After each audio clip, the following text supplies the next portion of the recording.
bakwethu, ake nginibelele phinde futhi nginamukele kuyona i-channel ehamba phambili i-Radio Inketho. Lami igama ngiveza uNtuthu wakho malo bathi ila sibona amagomede modi mhlawumbe usemusha kuleli khasi ngizophinde ngicela nje shothi uyasubscribe, ungakhohlwa ukukhomenta nokulike nokushare okuyikhona okukhulu kunakho konke. Wey'ngane zakwethu umculo amaskandi uMroza Fakude udlulisa ukukhathazeka kwakhe ngenxa yesapoti ayithola okanye encishwa ngabalandeli bomculo kaMaskandi. Ukuchazele ukuthi-ke ukuba nezimpiso zomculo kaMaskandi ikhona ukwenza ukuthi kudinga sokuthathwa oqhawelamo umculo noma ngabe enze kahle kodwa angayitholi isapoti kuleyo ngoma. Kuze ngemuva uMroza ukuthi afake ipost ku-Facebook ethi Mroza Fakude befunde kanjena uthi uma ningabuka kule album ngangizitshela ukuthi izoba namamiliyoni athena ukuba maningi, kodwa kukho ngisho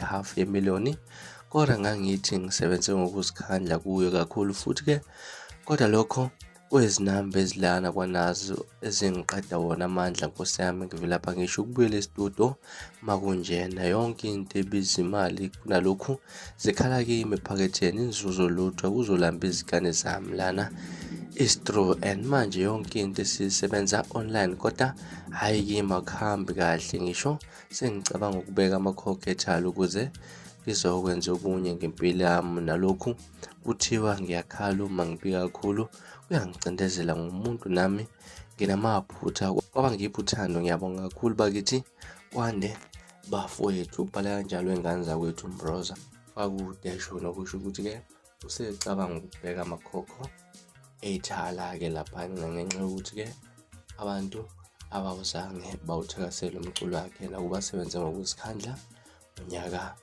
odlule. Wena ngakuthini okwakupha? Ulahlana comment section ingizwe lwakuvo ngalolu daba.